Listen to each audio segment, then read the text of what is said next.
Verseau, je suis heureuse de vous retrouver sur Image de l'âme pour parler d'amour, que vous soyez célibataire ou en couple, avec l'oracle de Béline, du passé, présent et un futur potentiel, et une très belle carte de l'oracle de Shakespeare, l'oracle enchanté. Alors tout un programme pour vous Verseau pour ce mois de janvier.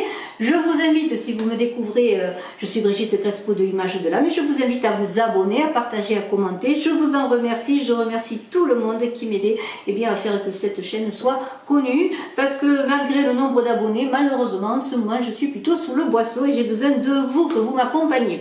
Alors j'ai mis en ligne décembre, bien sûr, pour les signes astrologiques, janvier, en guidance générale, j'ai mis une guidance sur l'année 2021 pour les signes, et une autre guidance qui parle de 2021, où je travaille sur les 9 maisons numérologiques. Vous verrez tout cela, je vous y invite. N'oubliez pas que cette guidance, comme toutes les autres, sont pour les signes solaires, les ascendants et les signes lunaires. Et lorsqu'on parle d'amour, il faut regarder aussi le signe où vous avez votre lune pour le mois de janvier. Alors tout de suite, on va regarder un petit peu hier, qui est peut-être encore aujourd'hui, la ruine. Alors que se passe-t-il? Vous avez été découragé, peut-être êtes-vous encore découragé concernant votre vie amoureuse. Des événements difficiles vous ont fait que peut-être il y a eu des séparations, des ruptures pour certaines, des transformations de vie douloureuses, comme une sorte d'anéantissement. Alors peut-être avez-vous fait tirer leçon de ces difficultés en prenant comment dirais-je, avez-vous pesé le pour et le contre sur votre engagement dans ces difficultés, comme la conséquence peut-être du non-contrôle des événements dans leur temps, dans les moments où cela se passait. En tout cas, maintenant, et dans le passé jusqu'à présent, vous avez constaté les dégâts, parfois irréparables, et vous êtes dans une sorte, je dirais, de no man's land, où vous dites, rien n'est à reconstruire, rien de positif ne peut m'arriver, et vous doutez, pour certaines, de la possibilité de vivre à deux, d'autant plus qu'il y a l'infertilité qui est là pour parler de sentiments d'impuissance et de tristesse pour vous Verseaux. Peu d'espoir pour les célibataires, peu d'espoir dans votre cœur de rencontrer quelqu'un, d'avoir des échanges sympathiques, constructifs. Peut-être simplement parce que aussi cette tour, vous y, alors peut-être pas plaisez, mais vous savez ce que c'est. On dit toujours, on sait ce qu'on a, on ne sait pas ce qu'on va trouver. Et surtout, dans la douleur, parfois, c'est une façon d'exister et de se dire, voilà, je suis malheureux, on m'a quitté ou j'ai quitté, mais tout ça est dramatique. Je vais rester sur mon île, là, au moins, peut-être je ne subirai pas d'attaque, même si l'eau, là, elle essaye d'attaquer les rochers et l'eau ronge les rochers petit à petit, je me protège. Je me protège aussi dans cette déconstruction, dans cette tour, dans mes difficultés, parce que c'est moi aussi, là, qui suis malheureux, je suis stérile, malheureux, infertile, dans le sens que, personne ne voudra de moi, ou moi je ne veux de personne, finalement je m'en contente. Et pour les couples, il y a la lassitude, chacun est dans son coin. C'est comme si les couples vivent depuis un moment, ne se parlent plus, n'ont plus d'échanges constructifs, alors que l'on sait que la construction est importante dans la vie amoureuse, comme importante dans toute la vie relationnelle. Et puis on n'a plus d'harmonie dans son couple, peut-être même on n'a plus d'échanges physiques, d'échanges verbaux, d'échanges de caresses, de tendresse, de moudouille, rien du tout. Horreur, c'est l'horreur, c'est l'horreur. Alors non, c'est pas l'horreur, parce que l'intelligence est là. L'intelligence est là, on vous demande de faire appel à votre intelligence, à vos facultés de perspicacité. Ça, c'est pour les célibataires, l'espoir retrouvé. Alors là, il y a la stérilité, puis quand même, là, il y a quand même, rien n'est noir, rien n'est blanc. Dans le noir, il y a le blanc, et dans le blanc, il y a le noir, il y a la lumière dans les ténèbres. Donc cette lumière, vous allez la trouver peut-être dans votre intelligence personnelle, l'intelligence du cœur, pourquoi pas.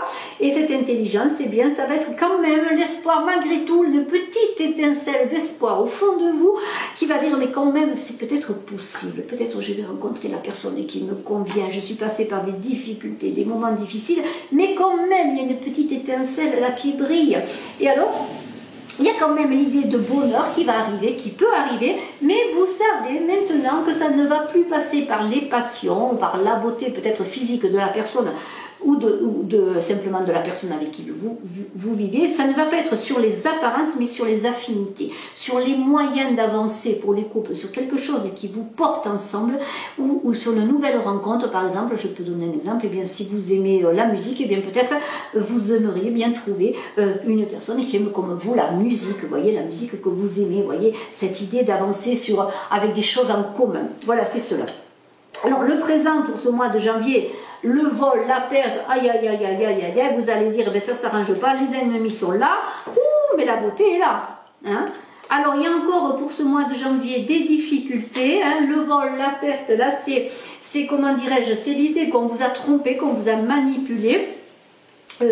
Abusé. Alors c'est l'idée aussi qu'il y a encore des dangers, même s'il y a cette étincelle qui dit ouh, mais je peux encore quand même arriver à quelque chose de beau, de constructif dans mon couple, ou même si je suis célibataire avec une personne que je peux rencontrer, mais quand même là il y a des ennemis, vous sentez quand même que rien n'est réglé, vous vous sentez dans des dangers, peut-être parce que vous allez sortir de cette île là, aller dans le monde, sortir de votre endroit où vous êtes retiré, dans votre cœur que vous voulez assécher. Et non, il faut prendre des risques. Hein, vous allez prendre des risques.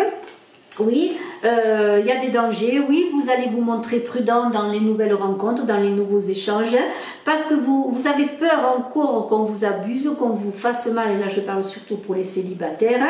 Mais pour les couples, eh bien, si il y a des difficultés encore, si vous pensez que vous êtes trahi, trompé, qu'il règne comme une trahison simplement dans les paroles, sans parler de tromperie avec une autre personne sur le plan sexuel, mais qu'il y a comme dans les échanges des choses qui ne sont pas honnêtes, qui ne sont pas claires, eh bien, il va falloir trouver la sérénité avec cette beauté qui est là. Peut-être faire preuve de compréhension, de retrouver la communication pour les couples, à une communication plus indulgente, retrouver cette fidélité que vous aviez connue au premier temps, où vous faisiez confiance en l'autre, où vous parliez, vous avanciez ensemble.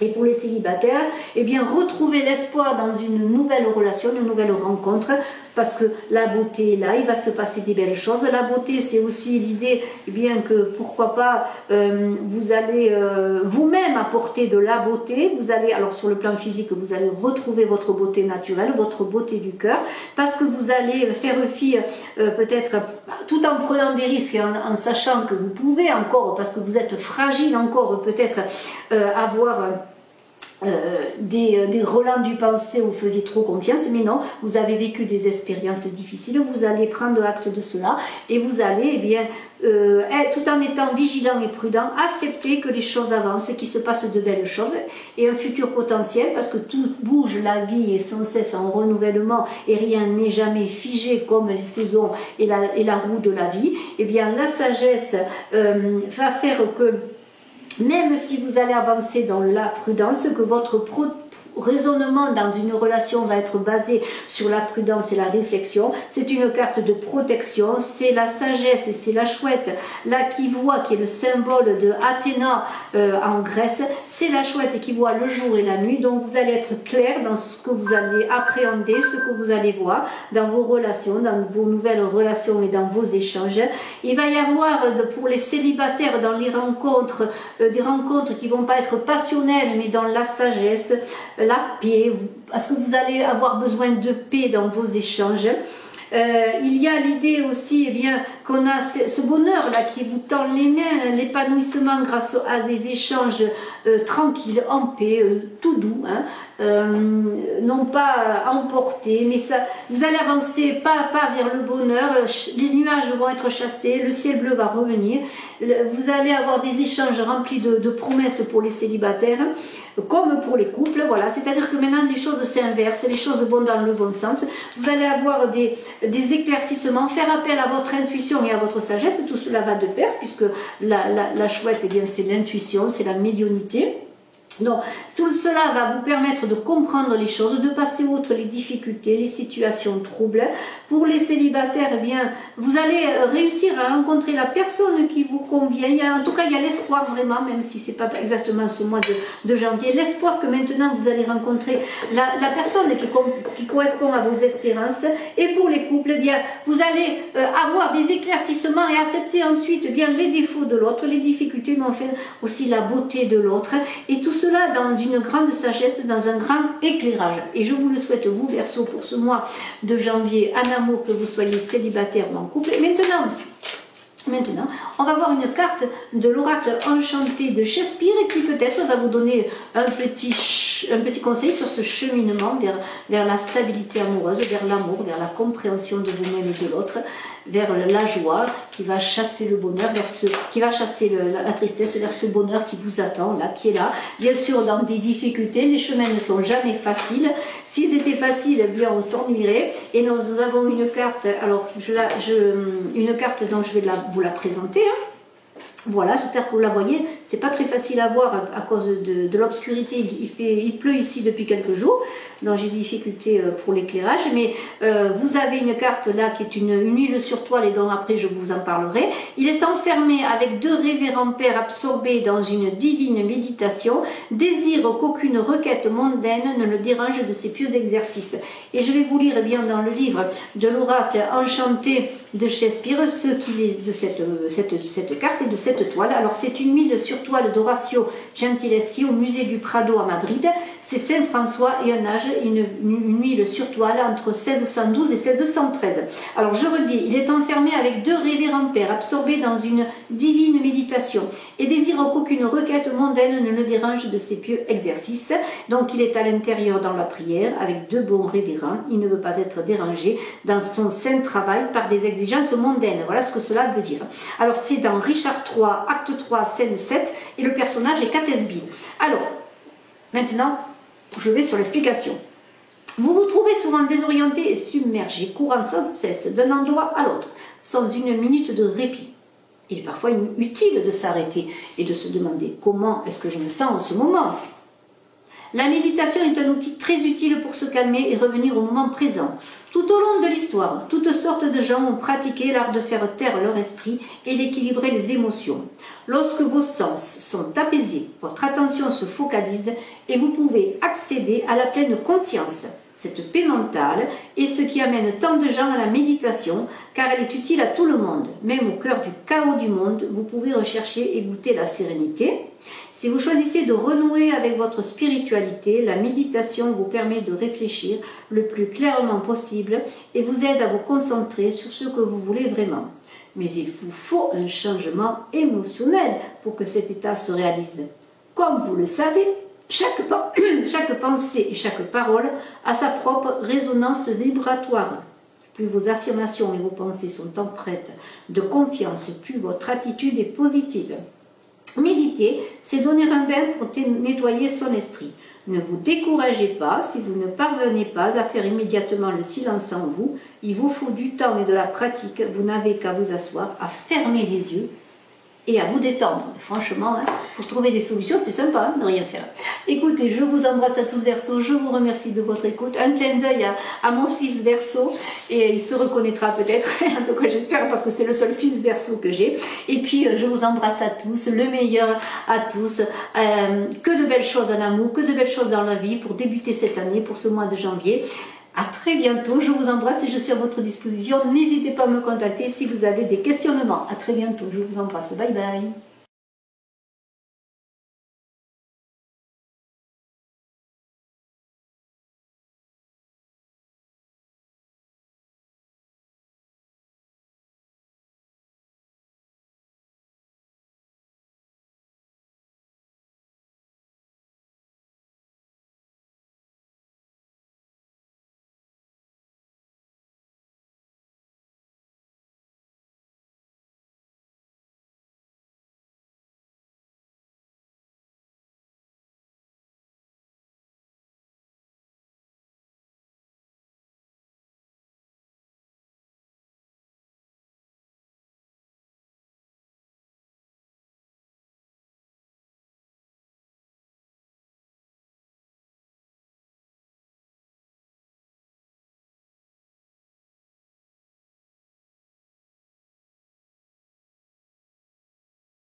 Bye bye.